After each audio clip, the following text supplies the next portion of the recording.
So what would you, in a nutshell, describe the meaning crisis as? Where did it come from, and what do you think we should do about it? Well, I'm looking forward to this discussion because I think there's deep connections between the topic of wisdom and the topic of meaning in life. Very deep and I think profound and important. So I actually often introduce the meaning crisis via the topic of wisdom. So let me try that because I think it might also give us some initial common ground that we can connect on. So here's an idea. I'm going to take it for granted that people will grant me good faith that most of my claims are backed up by extensive argument and evidence elsewhere that I've put out because my series is 50 hours long and sure. I'm not going to be able to, right, let me do the whole argument right now. That's not going to happen. So the basic idea is that cognition, the very processes that make us a cognitive agent, they're dynamically self-organizing processes. We can get a little bit more into what that means, but basically you can think of that there's a loop between you and the world, and what you're doing is you're shaping that loop in various ways in order to zero in on the relevant information and ignore the irrelevant information. This, by the way, turns out to be, I've argued extensively with other people, by the way, that this, I think, is the core of our general intelligence. It's the ability that we're finding very, very difficult to give to AI, to make it into genuine artificial general intelligence. So when I'm talking about meaning, I don't want you to, it's a metaphor. We're using like what a sentence has. That's a proposition, right? And the way a sentence coheres together and links us in the world. I want you to think of it, and this is how we talk about it in psychology when we talk about meaning in life. I want to mean more how you're making sense of things. What's standing out for you? What's backgrounded for you? What aspect you're seeing me under? What identity you're assuming in correspondence? That's what I'm talking about, that whole machinery by which your cognitive agency is shaping you so that you can be what we are. We're general problem solvers. We can solve a wide variety of problems in a wide variety of domains. And so this process is dynamic, it's self-organizing. And what it's doing is, and this sounds almost like a Zen koan, it's making you intelligent by having you ignore most of the information in your environment. Because you can't do this. You can't check it all, and all the information, by the way, in your long-term memory, and see if it's relevant. That's combinatorially explosive. No machine, no supercomputer could even approximate that. So what you do is you're doing what you're doing right now. You're probably focusing on me and my face, and you weren't thinking about your left big toe until I said your left big toe, for example, right? But if it started hurting, then you would shift your attention. Now, that is like, again, I'm just going to have to go, hope that people will take me on good faith. That is like the core ability. And notice how it's a living connection. I'm not talking about grasping a proposition. I'm talking about the way you are in a living, dynamic connection with your environment. Now, it's the core of what makes you intelligent. The problem with it is the very thing that makes you intelligent makes you susceptible to self-deception. So, for example, people tend to only look for information that confirms a belief they're testing. This just feeds into the echo chambering in social media. Okay, now I'll get there very shortly. Thank you for sticking with me. Okay, so across cultures and across history, people have figured out this perennial problem of self-deception. Self-destructive, other-destructive, self-deceptive behavior.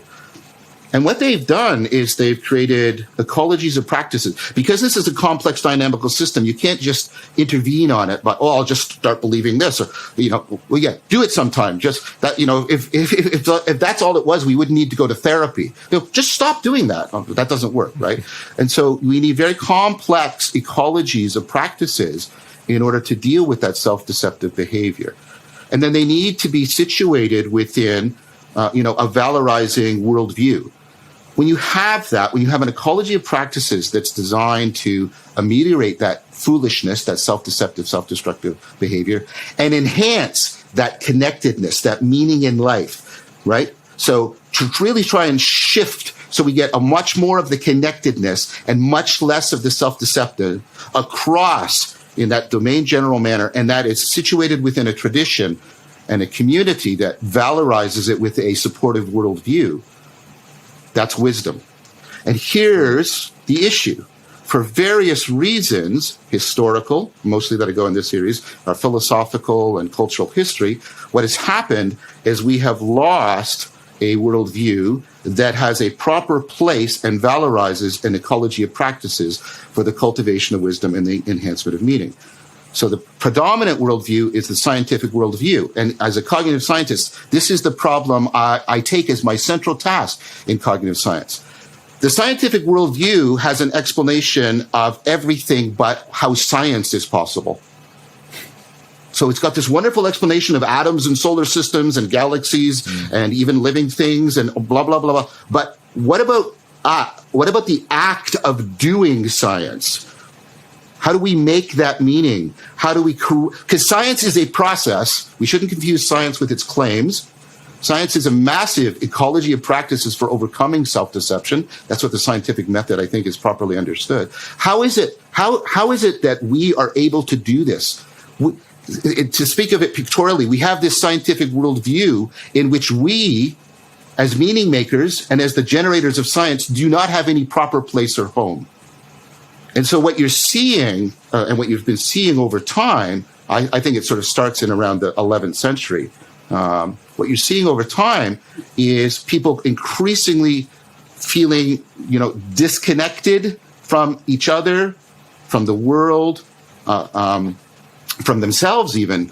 And so you get a whole bunch of symptoms. We've got the rise in suicide, even suicide independent of clinical depression right now, which is that's a very telling sign.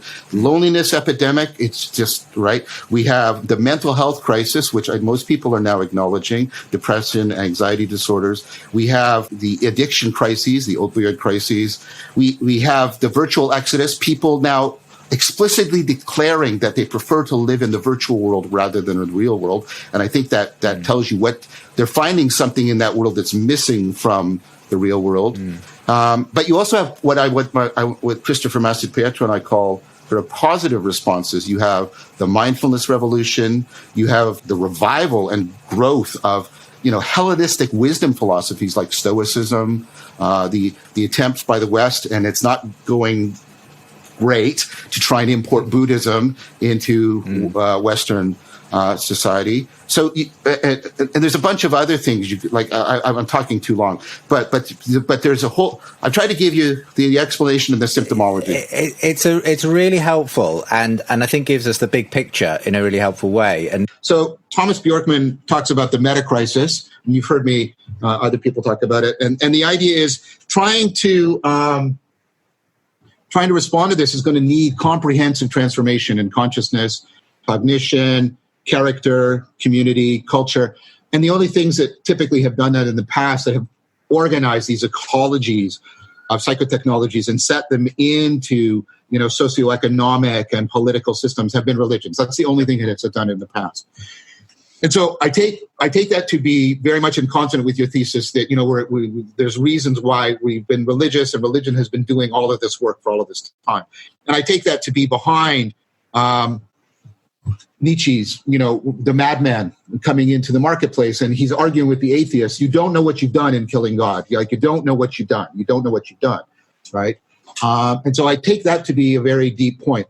I take it that we tried, post-Nietzsche, post-Marx, we tried secular alternatives, totalitarian ideologies in which ideology was going to be this comprehensive thing. And I guess that's part of Jordan's critique, right? That those ideologies drench the world in blood. So people are now sort of trapped, right? It looks to them, I think it's an incorrect framing, but it looks to them like the secular and the religious alternatives are both off the table. But as I think we agree, these perennial problems cannot be left unaddressed. So what they do is they often, as you said, they autodidactically cobble together, sets of psychotechnologies, ritual practices, without sort of seeing the full import of what they're doing, without grounding it in, a deeper ontology. And so there's tremendous risk there. Autodidactism is a terrific way to inflate and emphasize your own self-deceptive. Can you unpack that a little bit for people who haven't maybe watched your course? Oh, so the idea about autodidact, so being self-taught, right? So one of the big themes running through the course, right, is the idea that human beings have a lot of machinery that's adaptive, but that machinery also biases us in terrifically powerful ways, and it can in a sense misfire, if you'll allow me that analogy. And so we're prey to a lot of self-deceptive behavior. The problem with autodidactism is you don't get correction from other people. You don't get people challenging you on your biases. And the thing that's pernicious about social media is it looks like you're getting that correction, but of course you're selecting your audience, and then you're just getting the echo chamber effect, right? And so what happens is, let's take another bias, the confirmation bias. We tend to look for evidence that confirms our beliefs and not challenges it. And so if I'm an autodidact, all of these biases, right, I'm going to only look for things, and I'm going to get into, there's a very real risk that this self-deceptive machinery is just going to be accelerated and exacerbated, right, in a very, very, very powerful way. And so that's one of the great risks of doing this in kind of an individualistic, autodidactic fashion. The second risk is that, even let's say you weren't falling prey to some horrible irrationality. You know that I use the word rationality much more broadly. Even if you're not falling into sort of some very self-destructive and other destructive forms of irrationality, the fact that this is autodidactic often means that there's a shallowness to it. It isn't grounded in a deeper worldview, a deeper ontology. And so it doesn't have the kind of resiliency that is needed for a massive, sort of conceptual and practical restructuring when it's needed. If things suddenly shift in the environment, you need to be able to restructure in a powerful way. But if you're an autodidact, there's a risk. I'm not saying a certainty, but there's a genuine risk that it's very shallow. And so that, for me, is deeply worrying. So if you put it that way, it sounds like, religion's out, the secular alternatives are out, and I can't stay as an autodidactic thing. And that's what I take to be the hard problem of the meaning crisis. So imagine, what if I could offer to you a worldview that had the deepest scientific legitimacy and make it deeply historically, scientifically, and intellectually viable for you. Totally integrated with the most profound spirituality, no antagonism, no irrationality in it, conjoined seamlessly with a personal project of therapy, of therapeutic change and healing, and sapiential education, the cultivation of genuine wisdom and self-transcendence, in community with yourself, your world, your culture, and other people. Would you not want this? So here's the question you now have to ask yourself. Why don't you have it? Because we know from the science that's what you want. We know from the history that that's what our foundational culture from the Axial Revolution built for us. Why don't we have it? Is it irredeemably lost? When we lost the Gnostic mythology, when we lost the axial mythology, the two worlds mythology, when we lost the mythology of Christianity, are we now bereft forever? So part of the way I can start to answer that, the short answer for a long series of arguments that are forthcoming is no.